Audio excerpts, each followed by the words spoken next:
Bueno, nos proponemos entonces en esta clase indagar un poco sobre el contenido del capítulo 5 del libro de David Perkins, La escuela inteligente, ¿no? Que es un clásico.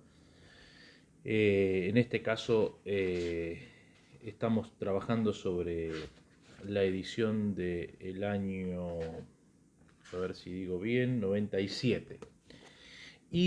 Ahí en definitiva lo que pasa en ese capítulo es es lo que en definitiva debiera pasar en las escuelas, digamos, ¿no? Hacer una suerte de interrogación acerca de qué cosas hacemos para comprender, ¿no? Que hoy se llama eso metacognición, ¿no? Pero ya esto fue pensado, como verán, en la década del 90 por Perkins y otros, como metacurrículum, digamos, ¿no? Es decir, en todo caso la metacognición y el metacurrículum van de la mano. Es decir, bueno, ¿qué cosas son las que nosotros tenemos que hacer para comprender? Y eso implica necesariamente un detenimiento, eso necesariamente implica pensar acerca del propio pensamiento. ¿Ven? Digamos, todos comprendemos cosas todo el tiempo, es tan habitual eso, digamos, desde nuestro nacimiento hasta nuestra muerte, estamos permanentemente aprendiendo, ¿no? Pero muy pocas veces nos sentamos a pensar, bueno, ¿cómo es que pensamos, digamos, ¿no? ¿Cómo es que comprendemos? ¿Qué cosas vamos construyendo, configurando, estructurando para lograr esos esquemas comprensivos que se suponen son cada vez más complejos, ¿no? Bueno, de eso se ocupa el metacurrículum y de eso debiéramos ocuparnos casi todos los educadores. Es decir, un educador que no piensa qué cosas hacemos como estudiantes y qué cosas hacen nuestros alumnos para comprender o qué cosas debieran hacer, bueno, en definitiva tienen como una parte de la tarea sesgada. Es decir, estamos hablando aquí en todo caso de la inteligencia y también estamos hablando aquí en todo caso de nosotros mismos. Es decir, pensar qué cosas hace un alumno para comprender es en todo caso pensar también qué cosas hacemos nosotros para comprender como alumnos e incluso también como pedagogos, como docentes.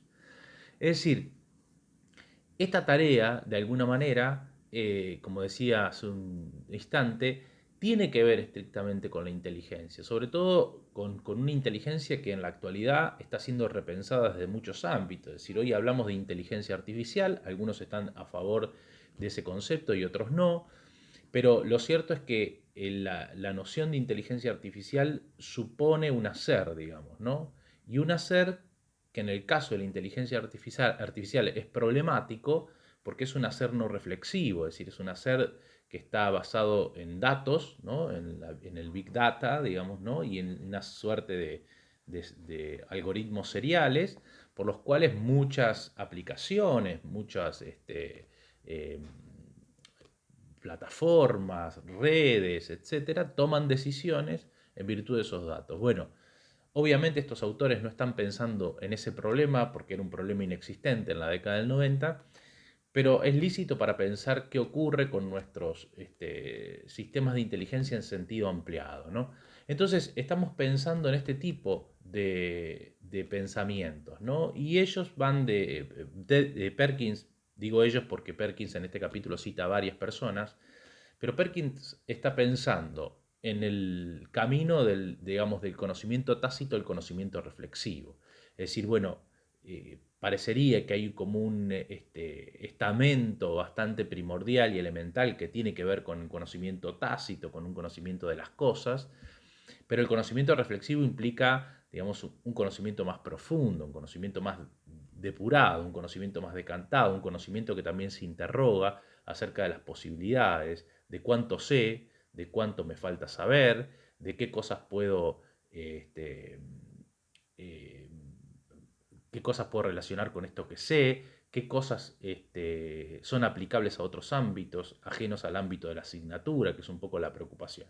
Uno podría pensar como un ejemplo común a todos la lectura, digamos, ¿no? Bueno, ¿para qué uno lee o en qué circunstancias uno lee? Bueno, uno empieza a leer en términos de decodificar, digamos, un sistema de signos.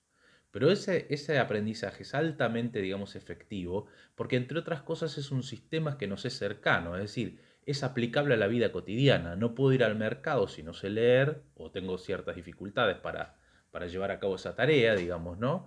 No puedo entender un texto, no, es decir, no puedo leer un prospecto, no puedo leer una receta, no puedo leer las indicaciones de preparación de un café, no puedo hacer cosas elementales si no sé leer. Entonces, leer adquiere significatividad por el hecho de que de alguna manera ese aprendizaje tiene un impacto sobre la vida cotidiana de todos nosotros, es decir, sobre el hacer, tiene una alta, digamos, eficacia desde ahí y en definitiva, en cierto modo, es lo que hace que esta tarea, digamos, tan necesaria, tan urgente para la vida de las personas, se vuelva cada vez más compleja.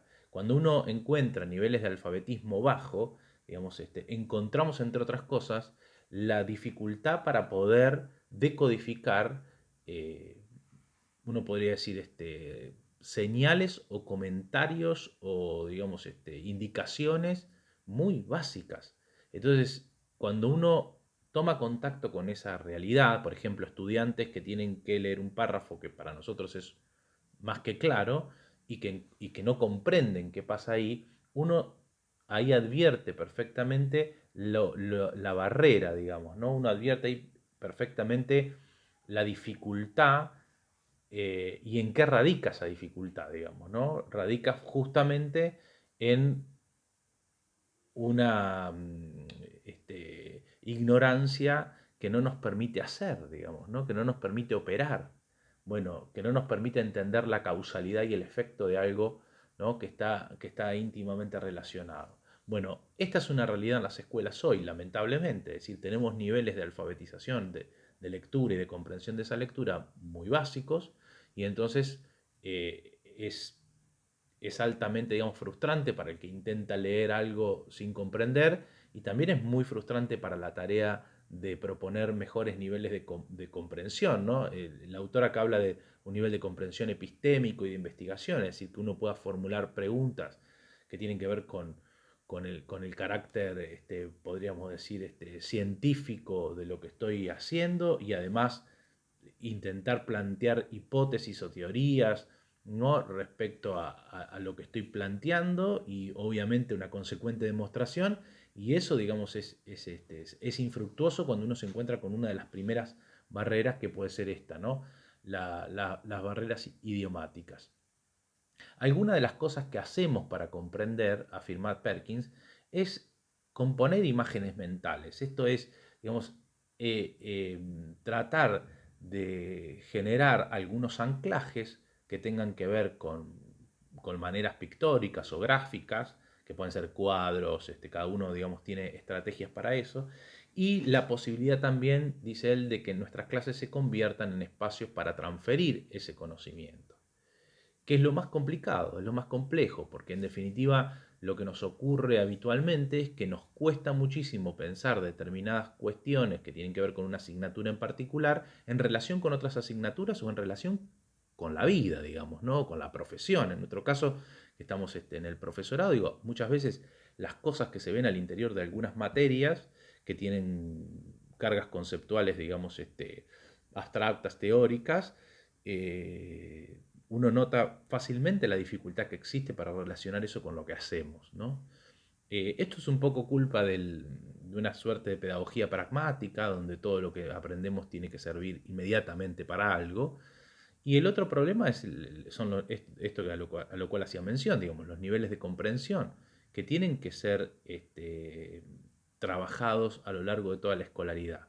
El problema que existe acá es que me parece que en muchos casos, esta es una acotación mía, enseñamos cosas, digamos, ¿no? de distinta índole, de distinta naturaleza, pero no enseñamos a pensar acerca de las cosas. Entonces, después, en alguna que otra materia o en algún que otro año de estudio o en alguna que otra situación, uno le exige a los alumnos que hagan cosas que nunca aprendieron a hacer. Es decir, una de las evidencias que se muestran en el capítulo de Perkins es que aprender se aprende, digamos, ¿no? Esto que parece una suerte de trabalenguas, digamos, aprendemos a configurar imágenes mentales, aprendemos a transferir el conocimiento, aprendemos a hacer preguntas. ¿Y todo eso dónde se aprende? Bueno, en el ámbito de una clase debiera aprenderse. Y acá aparece otro problema, digamos, subyacente, que es el problema de cómo enseñar todas estas cosas si uno no las posee, digamos. Cómo enseñar a pensar críticamente, cómo enseñar a resolver problemas y no a ofrecer soluciones o a hacer preguntas, si en realidad nosotros no sabemos hacer eso, si nosotros estamos atravesados por un sistema educativo que nos enseñó todo lo contrario, digamos, ¿no? Está, digamos, probadísimo hoy, a propósito de algo que menciona el autor en el capítulo, está probado que si nosotros, por ejemplo, no establecemos algunas estrategias para comprender lo que, por ejemplo, sucede en una clase, lo primero que tenemos que decir es, bueno, ¿cuánto de lo que pasa en una clase puede ser comprendido? Bueno, y ahí hay que partir de una base que es, uno no siempre comprende todo lo que ocurre en una clase. Y eso es bueno, digamos, ¿no? Es bueno porque implica un esfuerzo, eso implica, digamos, un descentramiento, que nosotros de esto ya hemos hablado, implica también, eh, digamos, un camino que muchas veces es oneroso, digamos. Hoy está como un poco devaluada la cuestión del esfuerzo, digamos, ¿no? En la comprensión y en la complejización del conocimiento, porque parece que todo conocimiento tiene que ser atractivo, atrayente, divertido, ¿no? Y entonces el problema es que si hay apatía o, digamos, indiferencia, en todo caso ese problema está depositado en el docente. Pero en realidad aprender es un esfuerzo, digamos, ¿no? Hay que superar algunas barreras que son múltiples, digamos, ¿no?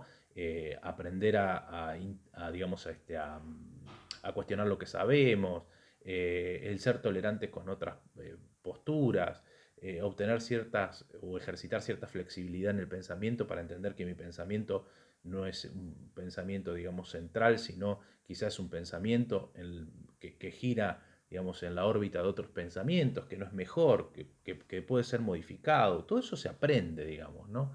Sin embargo, uno encuentra, digamos, altos niveles de intolerancia respecto a las posturas, porque parecería que pensar críticamente a veces es hacer como una suerte de opinología en la cual yo digo lo que a mí me parece, y aquí es donde el autor en cierta medida, digamos, enfatiza que aprender significa, en todo caso,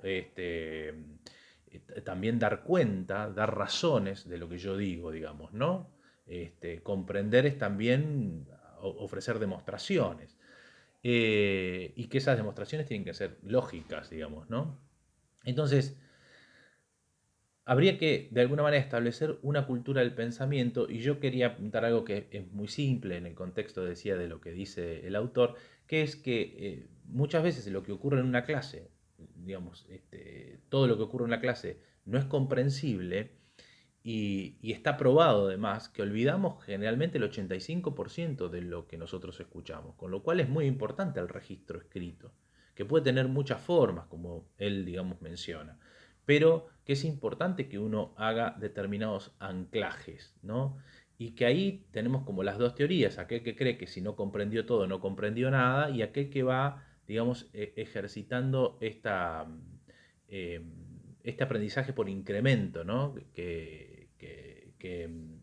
Es denominado así. Entonces, hay, hay que establecer una cultura del pensamiento donde lo central, afirma Perkins, sea la valoración, y esa valoración se tiene que dar en el contexto. Es decir, ningún niño aprende a hablar, ningún niño aprende a caminar si no hay un contexto que lo valore, digamos, ¿no? Que lo estimule, podríamos decir.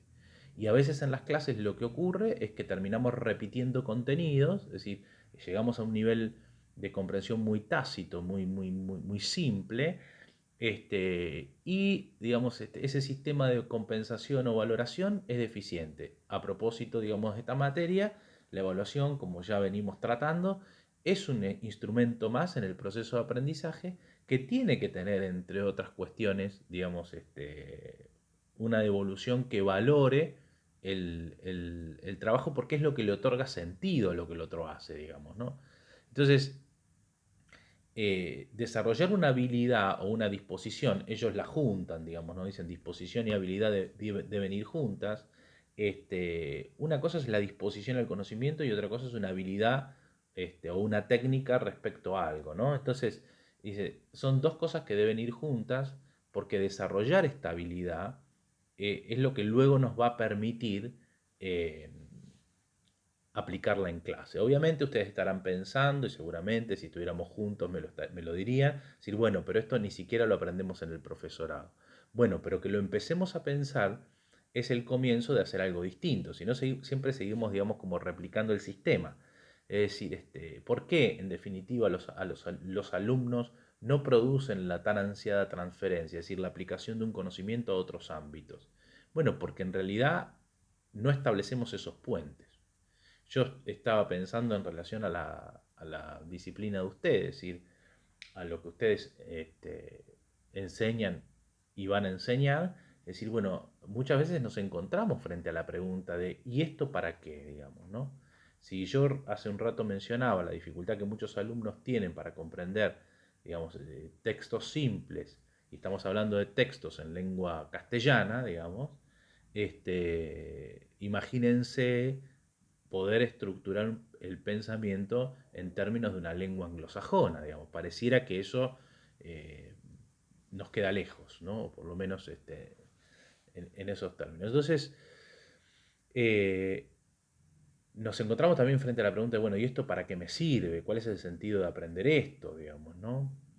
O ante a los sucesivos intentos frustrados, ¿no? De intentar hablar una segunda lengua, bueno, digamos, nuestra materia se desdibuja en el contexto de la escuela. Y esto nos pasa, digamos, es así, digamos, pero les pasa a los que enseñan inglés, les pasa a los que enseñan matemática, les pasa a los que enseñan los que enseñamos materias de carácter, digamos, pedagógico, teóricas, filosóficas, digamos, del campo de la fundamentación. Es decir, nos ocurre que hay algo ahí que siempre se interpone y que generalmente nos contentamos con echarle la culpa al nivel anterior. Bueno, tenemos una gran tarea, ¿no? Lo menciono porque no quiero hacerme el distraído frente a esto y porque me parece que es un interesante, digamos, insisto, desafío, digamos, como educadores actuales y como neoeducadores.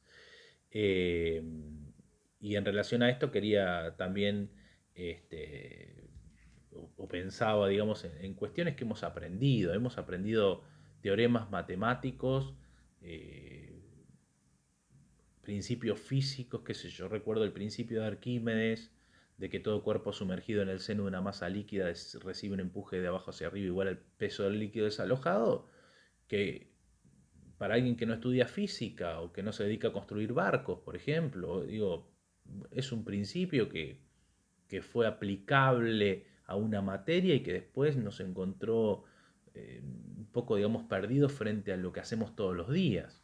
Bueno, ¿de qué manera uno podría vincular ese contenido teórico con alguna cuestión de la vida cotidiana que no significa, digamos, hacer vinculaciones bizarras o brutales, como a veces creemos que hay que hacer, digamos, sino, eh, bueno, comprender el propósito de lo que estoy enseñando? O el teorema de Pitágoras de que la suma de los cuadrados de los catetos es igual al cuadrado de la hipotenusa. Bueno, en definitiva, ¿para qué usamos eso, digamos, ¿no? ¿Cuál es el sentido de entender? No enseñamos la historia de cómo Pitágoras sistematiza ese conocimiento que ya era de los babilónicos, para qué lo usaban ellos. La matemática en la antigüedad tenía obviamente, una fuerte carga teórica o abstracta, pero también tenía, digamos, una aplicación directa con la realidad, digamos, ¿no? Entonces, a veces esas vinculaciones se desdibujan, desaparecen porque no hemos tenido experiencias de eso, simplemente, ¿no? Ahí en el texto hay también algunos otros ejemplos que tienen que ver con otras áreas, como por ejemplo la historia. Bueno, la idea es empezar a pensar al interior de nuestra disciplina qué cosas puedo hacer yo para, para empezar a pensar en esta clave, digamos, en lo que llamamos metacurrículum, que como bien dice el autor, no es un currículum separado, o la metacognición, sino la forma en que llevamos adelante nuestras clases. Bueno, hasta acá y nos encontraremos la semana próxima. Les mando un gran abrazo.